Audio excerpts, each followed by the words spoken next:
Let's think about reading the Bible as literal history or as fables. I often talk about the three most important things that a sophisticated reader of the Bible needs to be able to do. Number one, they need to be able to make and maintain a distinction between ancient Israelite religion, biblical theology, and systematic theology. What people used to believe a long time ago, what biblical authors believe, and what we might say about God today. These three things are not the same thing, although they can inform each other.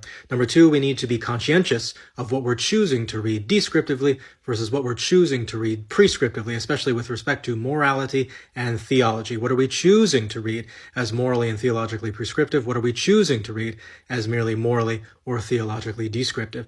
And number three, we need to be conscientious of the genre of biblical literature sitting in front of us at any given time, because that's often key for the interpretation of a text. So to answer your question most directly, first and foremost, I read history as history and fables as fables. And I read myths as myths and legends as legends and historical fiction as historical fiction.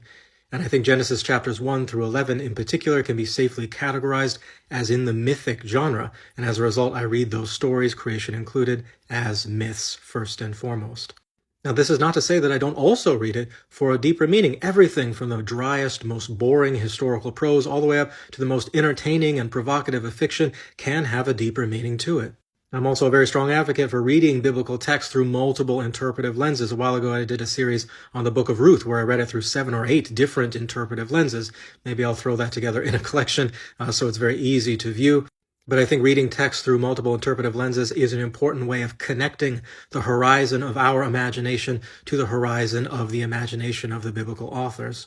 But even with all that interpretive playfulness, I think it's important to ground ourselves in the text by being especially conscientious of the original author's intended message to their original audience in the original circumstance in which they authored that message.